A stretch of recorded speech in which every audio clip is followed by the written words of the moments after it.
নেপালে ভয়াবহ বিপর্যয়ের পর থেকেই নিখোঁজ দুর্গাপুরের তপবন সিটির বাসিন্দা এক দম্পতি। গতকাল রাতেও পরিবারের সঙ্গে তাদের শেষ কথা হয়েছিল, কিন্তু সকাল থেকে হঠাৎই তাদের সঙ্গে ফোনে যোগাযোগ করা যাচ্ছে না। জানা গেছে, তপবন সিটির 52 নম্বর 9D টাওয়ারের বাসিন্দা অরিন্দম গাঙ্গুলি তার স্ত্রী মৌসুমী গাঙ্গুলি নেপালে যান।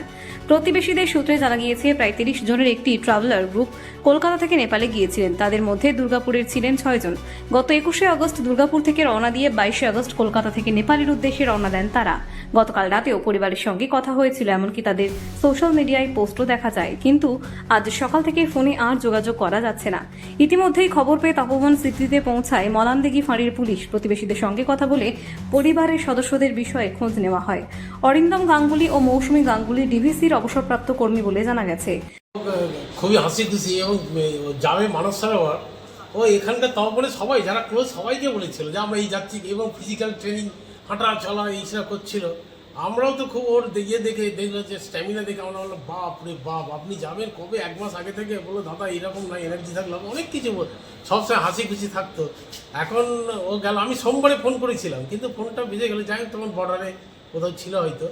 তারপর আর যোগাযোগ করতে সেদিন সেন্সাসের লোক এসেছিলো, সেই জন্য আরও করেছিল যাতে উনি ওর আপডেটটা দিয়ে দিতে পারে ফোনেই।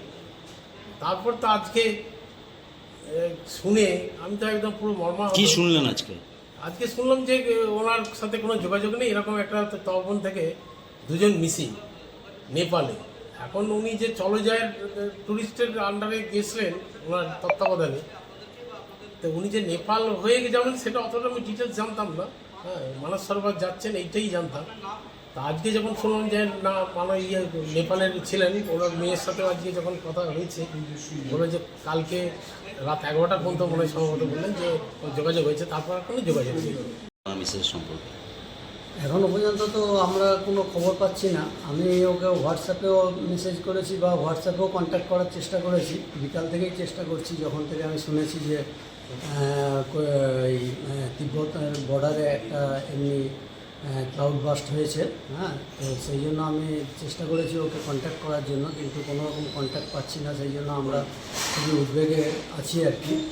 তো আশা করি যে না, ওরা সুস্থভাবেই আছে, কোথাও হয়তো আটকে আছে, এবং যে রকম ডিভাস্টেটিং কন্ডিশন ওখানে আছে, হয়তো টাওয়ার পাওয়ার নেই বলে আমরা ওদের সাথে কন্ট্যাক্ট করতে পারছি না। হ্যাঁ, তো আমরা সেই জন্য এখনও পর্যন্ত পুলিশ এসেছিলো এখানে, তো পুলিশেও এখনও কনফার্ম নয় কী অবস্থায় আছে ওরা। তো কোনো ট্যুর ট্রাভেল এজেন্সির সাথে গিয়েছিল? হ্যাঁ, ওরা চলজায়ের সাথে গিয়েছিল, এখান থেকে চলজায়ের সাথে গিয়েছিল। আরও দুর্গাপুরের মনে হয় 5-6 জন ছিলেন। হ্যাঁ, ওরা যা বলছিল আর কি। তো সবাই মিলে গিয়েছিল, ওদের 36 হেডের মতো গ্রুপ ছিল আর কি। তো তারপর তো আর এই 36 জন কি দুর্গাপুর থেকেই গিয়েছিলেন? না না, 6 জন ছিলেন দুর্গাপুরের, আর বাকি কলকাতার ছিল। হ্যাঁ, যা ওর কাছে আমি শুনেছিলাম আর কি। তো ওরা নেপাল হয়ে যাওয়ার কথা ছিল। আর কালকে ফেসবুকও পোস্ট করেছিল ওনার মিসেস, সে অনুযায়ী কালকে ওদের ডিপার্ট করার কথা ছিল নেপাল থেকে সিয়াবরুসুতে কালকে ডিপার্ট করেছে, এবং আজকে ওদের ওখান থেকে বেরিয়ে যাওয়ার কথা ছিল কৈলাসের উদ্দেশ্যে।